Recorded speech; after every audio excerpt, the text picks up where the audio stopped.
আপনারা বসেন, আপনারা বসেন, মেহেরবানি করে আপনারা বসেন, খামোশ হয়ে যায়। এই আল্লাহর ঘর, যারা আল্লাহকে ভালোবাসেন আপনারা বসেন। আমাকে বলতে দেন, আমাকে বলতে দেন মেহেরবানি করে। ভাই সবাই বসে যান, সবাই বসে যান, মেহেরবানি করে বসে যান,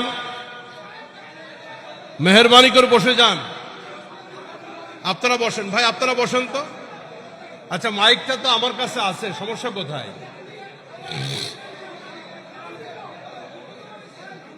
আমাকে কথা বলতে দেন। আল্লাহর রাস্তায় বসেন, সকলে বসেন, আল্লাহর রাস্তায় সকলেই বসেন, সকলেই বসেন। হ্যাঁ, মেহেরবানি করে সকলে বসেন, আল্লাহর রাস্তায় বসেন। আপনারা বসেন, আপনারা বসেন। চরমপন্থা এবং মৌলবাদীদের অভয়ারণ্য যেন না হয় সেদিকে সতর্ক দৃষ্টি রাখা হবে। তারেক রহমান সাহেবকে আমি বিনয়ের সাথে বলতে চাই, আপনার বাবা শহীদ প্রেসিডেন্ট জিয়াউর রহমান সাহেব এদেশে ইসলামের জন্য অনেক অবদান আছে তার, এবং তিনি একজন ধর্মীয় বিশ্বাস সম্পন্ন মুসলিম ছিলেন। স্বাধীনতার পরে বাংলাদেশের জন্য রচিত সংবিধানে বিসমিল্লাহির রহমানির রহিম ছিল না। জনাব শহীদ প্রেসিডেন্ট জিয়াউর রহমান সাহেব সংবিধানে তিনি যুক্ত করেছিলেন বিসমিল্লাহির রহমানির রহিম, এটা তার কৃতিত্ব ছিল। এরপরে সংবিধানের 4টি মূলনীতির মধ্যে একটি ছিল ধর্মনিরপেক্ষতাবাদ। ধর্মনিরপেক্ষতাবাদকে বিলুপ্ত করে দিয়ে তিনি আল্লাহর প্রতি বিশ্বাস এবং আস্থা, এই মূলনীতি সংবিধানে সংযোজন করেন। এটা শহীদ প্রেসিডেন্ট জিয়াউর রহমান সাহেব। এরপরে সমাজতন্ত্র বলতে বাংলাদেশে নাস্তিক্যবাদকে বোঝানো হতো। সংবিধানের 4টি মূলনীতির আরেকটি হলো সমাজতন্ত্র, এইটার দ্বারা নাস্তিক্যবাদকে বোঝানো হতো। শহীদ প্রেসিডেন্ট জিয়াউর রহমান সাহেব এই সমাজতন্ত্র, এই ব্যাখ্যাটাকে বিলুপ্ত করে দিয়ে তিনি এটা কি করলেন, তিনি সামাজিক মূল্যবোধ এবং ন্যায় বিচার সমাজতন্ত্রের ব্যাখ্যায় এই অর্থ তিনি সংবিধানে যুক্ত করলেন। আপনারা জানেন বাইতুল মোকাররম মসজিদে এখনো কাবা ঘরের এক টুকরা আছে। এটা তিনি যখন হজে গেছিলেন, সৌদি সরকার তাকে উপহার দিয়েছিলেন, সেইটা তিনি বাংলাদেশের জাতীয় মসজিদে হাদিয়া দিয়েছিলেন। সৌদি আরবে শহীদ প্রেসিডেন্ট জিয়াউর রহমান সাহেবের নামে রাস্তা আছে, হ্যাঁ, এবং নিম গাছ, এটা আমার জাতি ভুলে যায় নাই। সুতরাং জনাব তারেক রহমান সাহেবকে বলতে চাই, আপনার বাবা ইসলামের মূল্যবোধ সম্পন্ন একজন মুসলিম ছিলেন। আপনার আম্মাজান বেগম খালেদা জিয়া, আল্লাহ পাক তাকে সুস্থ রাখেন, দোয়া করি। আপনি যাদেরকে মৌলবাদী বলে বিভাজন সৃষ্টির চেষ্টা করতেছেন বা বলেছেন, আপনার আম্মা, আপনার মা তার জোট সরকারের আমলে এই মৌলবাদীদেরকে সাথে রেখেই কিন্তু রাজনীতির চর্চা করেছেন। সুতরাং আমি অত্যন্ত সুস্পষ্টভাবে আমি সকলের খতিব হিসাবে বলতে চাই যে আপনাদের সাথে রাজনৈতিক কোনো দ্বন্দ্ব আমার নাই, কিন্তু আপনাদের আকীদা, বিশ্বাস এবং ঈমান যেন নষ্ট না হয় আমাকে সতর্ক করার দরকার আছে। এই মুহূর্তে জনাব তারেক রহমান সাহেবের উচিত ছিল বলা, বাংলাদেশে যেন চাঁদাবাজ, দুর্নীতিবাজ, খুনিদের কোনো অভয়ারণ্য না হয়। তার বক্তব্য রাখার দরকার ছিল পাথর খেকোদের কোনো জায়গা বাংলাদেশে হবে না। সুতরাং এই বাংলাদেশ, এদেশে মৌলবাদীদের দ্বারা আমরা বুঝি যারা ইসলাম পালন করে, যারা ধর্ম পালন করে, এদেশের আলেম ওলামা সহ যারা ইসলামের মূলকে আঁকড়ে ধরে অত্যন্ত নিবিড়ভাবে ঈমান এবং ইসলামের সাথে জড়িত আছে, তাদেরকে আমরা কি বুঝি? মৌল। তাহলে মৌলবাদ শব্দটাকে রাজনৈতিকভাবে আবার অতীতের মতো জিকির না করে, ইসলামপন্থী দেশের আলেম ওলামাদের ভিতরে বিভাজন সৃষ্টি না করে, আপনি আশা করব ধর্মীয় মূল্যবোধ সম্পন্ন ব্যক্তিত্ব হবেন, যেভাবে আপনার বাবা ছিলেন আমরা আপনার কাছে তেমনটি আশা কি বলেন, আমরা ওনার থেকে তেমনটি আশা করি।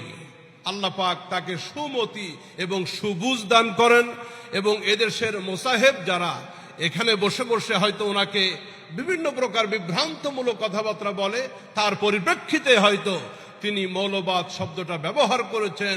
বাংলাদেশে মৌলবাদীদের অবতারণা যেন না হয়, এর ব্যাখ্যা হলো এদেশ থেকে ইসলাম যেন না থাকে, এদেশের আলেম ওলামা যেন মাথা উঁচা করে দাঁড়াতে না পারে।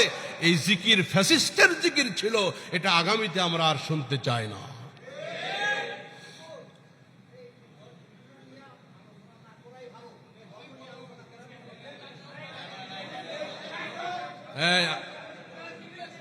রাখেন রাখেন, আমাকে বলতে দেন, আমাকে বলতে দেন, আমাকে বলতে দেন। এই যে আবার শুরু হলো, এই দেখেন শুরু হয়ে গেল সেই কথাই।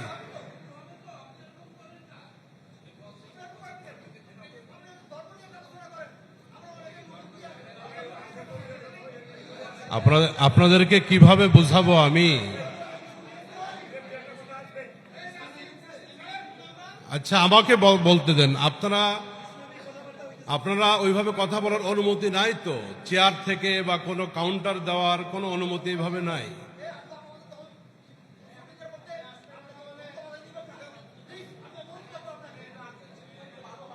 শোনেন,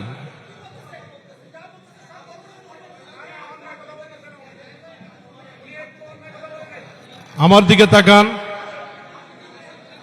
আমার দিকে তাকান, আমার দিকে তাকান।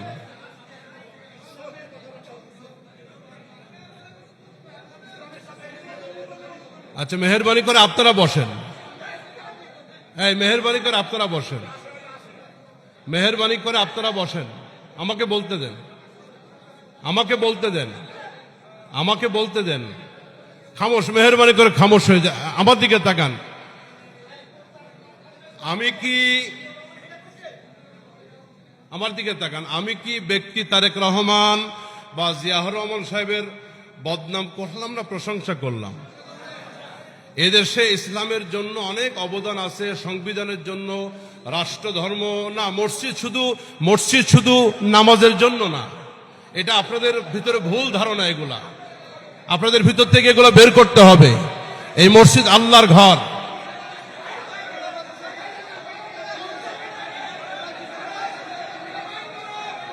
আপনারা বসেন, আপনারা বসেন, মেহেরবানি করে আপনারা বসেন, খামোশ হয়ে যায়। এই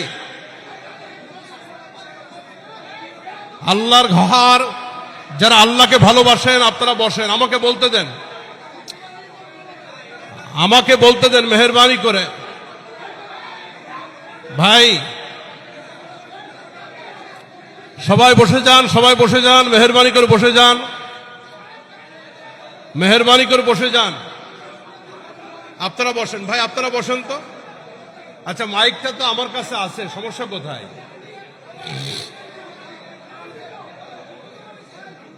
আমাকে কথা বলতে দেন। আল্লাহর রাস্তায় বসেন, সকলে বসেন, আল্লাহর রাস্তায় সকলেই বসেন, সকলেই বসেন। হ্যাঁ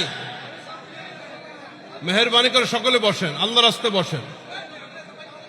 আপনারা বসেন, আপনারাও বসেন, আপনারাও বসেন, আপনারাও বসেন, আপনারাও বসেন। সকলেই খামোশ হয়ে যায়, সকলেই খামোশ হয়ে যায়, সবাই চুপ যায়, সবাই চুপ যায়। মেহেরবানি করে আমাকে বলতে দেন। এই কেউ কথা বলে না। বসেন বসেন বসেন।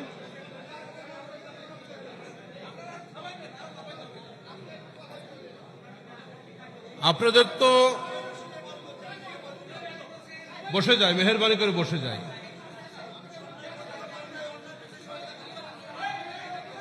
বসে যায়, মেহেরবানি করে বসে যায়। বসেন মেহেরবানি, কেউ কথা না বলি, কেউ কথা না বলি। এই জটলাটা এখান থেকে কমান। মেহেরবুত, খ্রিস্টান তাগুত, মূর্তি তাগুত, আল্লাহকে বাদ দিয়ে আল্লাহর পথে ইবাদতের বাধা যা কিছু, এগুলি সব তাগুতের অন্তর্ভুক্ত। আল্লাহ পাক শিরিক এবং তাগুত থেকে আমাদেরকে হেফাজত করুক, বলুন আমিন। যদি কেউ শিরকের ভিতরে লিপ্ত হয়ে যায় তার ঠিকানা জাহান্নাম। আল্লাহ রাব্বুল আলামিন সূরা মায়দা 72 নম্বর আয়াতের ভিতরে পরিষ্কার করে বলে দিয়েছেন।